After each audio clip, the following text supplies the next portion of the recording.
Bismillahirrahmanirrahim. Assalamualaikum warahmatullahi wabarakatuh. Sebelum kita mulai pembelajaran hari ini, marilah kita berdoa masing-masing. Berdoa dimulai.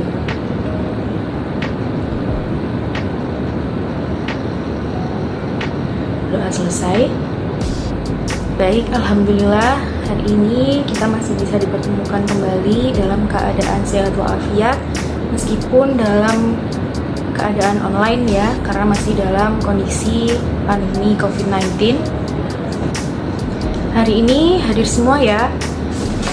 Silahkan diaktifkan kameranya. Saya absen terlebih dahulu. Hadisa Tara Nur Sabrina, Gabrilia Stani, Gepi Nisita Mala, Muhammad Nur Yasin, Nanda Raffi Pramudia, Peter Farandi Hogantara, Restu-Tias Prameswari hadir. Ya, hari ini kita akan membahas bab meraih kedamaian dengan mujahadah an-nafs, husnuzon, dan ukhuwah. Nah, setelah pembelajaran hari ini, nanti diharapkan kalian bisa membaca Al-Quran Surat Al-Hujurat ayat 12 dengan fasih dan lancar. Lalu kalian bisa menghafal ayat tersebut dengan tajwid dan makhrijul huruf yang sesuai. Lalu pada akhirnya nanti diharapkan kalian juga bisa mengamalkan perilaku yang tertera yang terkandung dalam Al-Quran Surat Al-Hujurat ayat 12 dalam kehidupan sehari-hari. Jadi yang pertama, nanti kita akan membaca terlebih dahulu Al-Quran Surat Al-Hujurat ayat 12 beserta artinya bersama-sama. Lalu kita akan mengidentifikasi bacaan tajwid apa saja yang ada pada Al-Quran Surat Al-Hujurat ayat 12 ini. Baik, langsung saja. Yang pertama kita akan membaca Al-Quran Surat Al-Hujurat ayat 12 terlebih dahulu. Silakan dihidupkan mikrofonnya, kita akan membaca bersama-sama. Bismillahirrahmanirrahim. Ya ayyuhalladzina amanu jtanibu katsiran minadh-dhanni inna ba'dadh-dhanni ismun wa la tajassasu wa la yaghtab ba'dukum ba'dha ayuhibbu ahadukum ayyakula lahma akhihi maitan fakarihtumuh wattaqullah innallaha tawwabur rahim. Shadaqallahul azim. Silakan, mungkin ada yang mau membaca artinya. Saya persilahkan. Ya, silakan.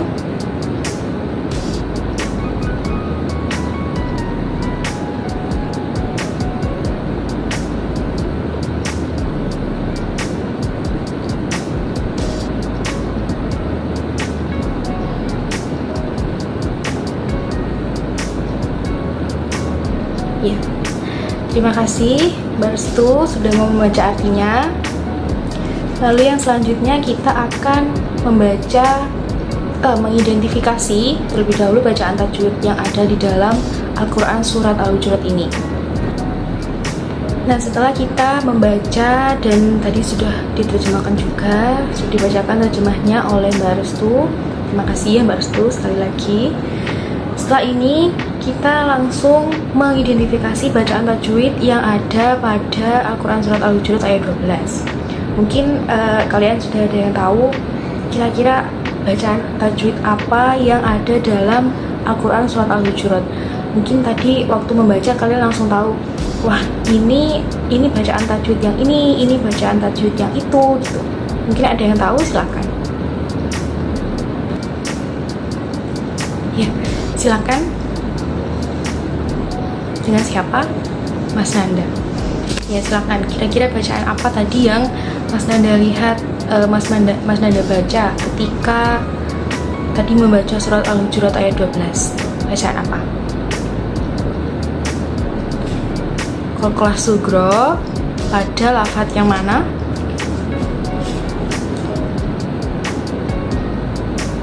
Iya, benar.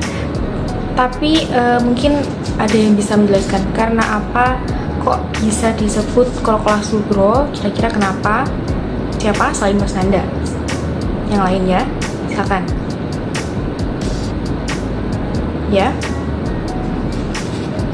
Ya, karena ada huruf jim yang berharokat sukun yang terletak pada ini ya, amanu jtanibu, huruf jim yang berharokat sukun. Nah, berarti karena terletak di tengah kalimat maka disebut dengan qalqalah sugro. Benar sekali. Terima kasih Mbak Disa.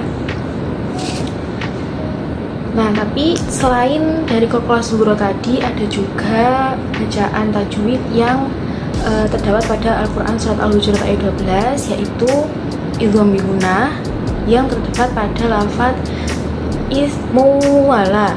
Karena disebut idgham bi gunnah karena ada mim yang berharokat dhammah, berharokat dhammah tanwin ya, ismu wala yang bertemu dengan huruf wau, maka disebut dengan idgham bi gunnah. Lalu ada juga mad iwad ya pada lafaz ba'dho, bisa disebut mad iwad karena fathah tanwin ba'dho tadi ya terdapat pada waqaf. Nah, maka disebut dengan mad iwad. Lalu yang selanjutnya yaitu ada idgham bila gunnah. Nah, idgham bila gunnah ini terdapat pada kalimat pada lafaz tawwabur rahim ya, tawwabur rahim. Karena ada huruf ba berharokat dhammah tanwin yang bertemu dengan huruf ro, maka disebut dengan idgham bila gunnah. Lalu selanjutnya ada juga mad tabi'i. Mad tabi'i ini terletak pada lafaz alladzina ya, alladzina, karena ada harokat kasroh yang diikuti dengan ya sukun, maka disebut dengan mad tabi'i. Lalu yang terakhir ada bacaan ifa syafawi yang terdapat pada bacaan ba'dukum ba'do, ba'dukum ba'do. Disebut ifa syafawi karena ada mim sukun yang bertemu dengan huruf ba, maka disebut dengan ifa syafawi. Nah, itu tadi bacaan tajwid yang ada di dalam Al-Quran surat Al-Hujurat. Baik, setelah ini silakan, mungkin ada yang ingin ditanyakan mengenai ayat 12 dari Al-Quran surat Al-Hujurat, mungkin dari terjemahnya atau mungkin dari bacaan tajwidnya, mungkin juga dari makna yang terkandung dalam Al-Quran surat Al-Hujurat ayat 12 ini. Jika ada yang ingin ditanyakan, silakan ya. Mbak Disa, silakan ya.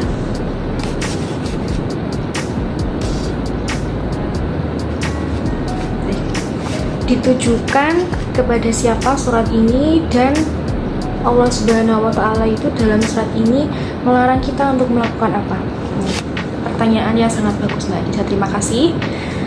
Mungkin dari kalian ada yang ingin menjawab pertanyaan dari Mbak Disa, atau mungkin masih belum terpikir karena masih belum begitu paham dengan kandungan dari ayat 12 dari surat Al-Hujurat ini. Nanti bisa mungkin yang tiba-tiba terpikirkan, kira-kira kita dilarang untuk melakukan hal ini, kita dilarang untuk melakukan hal itu.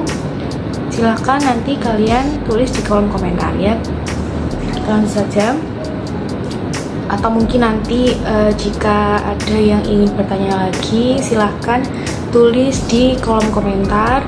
Mungkin juga nanti anak-anak sekalian akan ada yang menjawab pertanyaan dari teman kalian. Silahkan langsung dijawab saja. Silahkan tulis nama, ingin menjawab pertanyaan dari siapa gitu ya. Nanti saya akan baca satu persatu. Kita kembali ke pertanyaan dari Mbak Disa ya.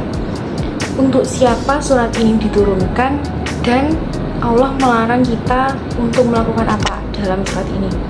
Jadi yang pertama, surat ini pastinya diturunkan untuk kita semua sebagai umat muslim. Lalu Allah Subhanahu wa Ta'ala melarang apa kepada kita melalui surat ini?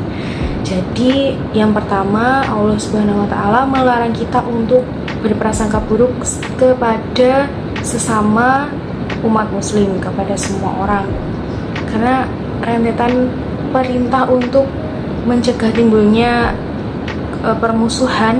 Yang pertama itu pastinya larangan agar tidak berprasangka buruk ya, karena kita semua tahu umumnya kebencian itu adalah dampak dari prasangka buruk yang sudah mengakar di dalam hati seseorang. Maka wah, ini orang ini pasti kayak gini, orang ini pasti kayak gitu, padahal kita belum tahu seperti apa orang itu. Itu yang dilarang yang pertama dalam surat ini. Lalu yang kedua, larangan dari Allah Subhanahu wa Ta'ala melalui surat Al-Hujurat ayat 12 ini, yaitu jangan sibuk mengusik kesalahan orang lain ya. Kenapa? Karena biasanya kan permusuhan itu juga dipicu akibat aib yang disingkap secara sadar oleh sesama manusia melalui ghibah atau mungkin ya sejenisnya ya, membicarakan orang di belakang orang yang dibicarakan, itu kan sudah namanya termasuk ghibah, dan Allah sangat membenci perilaku ghibah. Mungkin contohnya begini ya, kalau ketika kalian bertemu dengan teman kalian, mungkin 3 atau 4 orang, lalu yang satu meninggalkan tempat itu, lalu kalian membicarakan orang yang sedang tidak ada di situ, itu merupakan aktivitas ghibah, dan Allah sangat membenci perilaku tersebut. Maka dari itu Allah menurunkan Al-Quran surat Al-Hujurat ayat 12 ini dan melarang kita untuk melakukan ghibah seperti berprasangka buruk, mencari aib orang lain dan sebagainya, karena termasuk di dalamnya ada gosip, ada gunjingan-gunjingan yang ya istilah-istilah tersebutlah yang terkait dengan perilaku buruk. Nah, itu tadi serentetan kandungan makna dari surah Al-Hujurat ayat 12 yang dapat menjaga hati dan lisan kita agar bisa lebih bijak dan lebih berhati-hati dalam bersosialisasi dalam kehidupan sehari-hari. Jadi semoga larangan dan perintah yang tertuang dalam surat ini bisa menjadi hikmah buat kita semua, dan pastinya kita harus menerapkan dalam kehidupan sehari-hari. Jangan berprasangka buruk, dikurangi ghibahnya, jangan mencari aib orang lain. Ini saya sambil baca komentar ya, ada beberapa pertanyaan dari kalian, tapi ada juga yang sudah dijawab oleh teman kalian. Terima kasih untuk yang sudah menjawab pertanyaan dari teman kalian. Nanti pasti saya akan kasih nilai tambah untuk kalian yang sudah berapresiasi dan sudah mengikuti pembelajaran hari ini dengan aktif. Terima kasih. Nanti untuk pertanyaan yang belum terjawab atau mungkin masih ada yang kalian bingung, nanti ketika pembelajaran sudah selesai kalian bisa langsung tanyakan ke grup WhatsApp saja. Nanti akan saya jawab sebisa mungkin, pasti bisa ya. Nah, untuk hari ini itu saja yang kita pelajari. Untuk tugasnya saya mau kalian menghafalkan Al-Quran surat Al-Hujurat ayat 12 tadi, karena kan tadi kita sudah membaca, sudah mengartikan juga, sudah mengidentifikasi tajwid yang terkandung dalam Al-Quran surat Al-Hujurat ayat 12, pasti kalian sudah bisa. Saya mau nanti tugasnya dikumpulkan dalam bentuk video yang diupload di YouTube ya. Jadi nanti tinggal kirim saja linknya di WhatsApp grup, biar saya lebih enak koreksinya. Kalau dikirim satu persatu lewat video kan jadi ribet ya, lama. Jadi kalian nanti serahkan linknya saja, nanti saya akan koreksi satu persatu melalui YouTube. Videonya kalian hanya cukup menghafalkan Al-Quran surat Al-Hujurat ayat 12 langsung, tidak ada mungkin ada tambahan yang lain, tidak ada. Artinya tugas kalian, lalu untuk tugas kali ini tidak langsung hari ini kok, tenang saja, ini untuk pengumpulan minggu depan ya, karena ini sekarang hari Selasa, jadi Selasa depan saya harap semuanya sudah mengumpulkan sebelum jam saya semua sudah. Sebelum hari itu juga lebih baik, tapi terakhir hari Selasa sebelum jam saya harap semua sudah dikumpulkan. Terima kasih. Semoga pembelajaran hari ini bermanfaat ya. Jadi tadi kan kita sudah membahas mengenai makna kandungan dari Al-Quran surat Al-Hujurat ayat 12, dimana kita dilarang untuk berprasangka buruk, dilarang untuk menggunjing orang lain, dilarang untuk menggibah orang lain. Untuk yang cewek-cewek ini biasanya sering gibah ya, dikurangi ya. Jadi saya harap setelah pembelajaran hari ini, kedepannya kalian di rumah ataupun di sekolah atau di lingkungan sekitar bisa menerapkan perilaku mujahadah anaf atau berprasangka baik, yaitu husnuzon ya, lebih didekatkan lagi tali persaudaraannya sesuai dengan perintah Al-Quran surat Al-Hujurat ayat 12 tadi. Untuk yang hari ini sudah aktif bertanya, menjawab, terima kasih. Lalu untuk pertemuan selanjutnya, karena hari ini kita sudah membahas ayat 12 ya, untuk minggu depan kita akan membahas mengenai Al-Quran surat Al-Hujurat ayat 10, karena hari ini sudah ayat 12, nanti kita membahas mengenai yang Al-Quran surat Al-Hujurat ayat 10, jadi biar urut aja gitu, jadi enak ya. Kita kembali lagi minggu depan. Terima kasih. Sebelum saya akhiri hari ini, mari kita membaca hamdalah bersama-sama. Alhamdulillahirabbil alamin. Wassalamualaikum warahmatullahi wabarakatuh.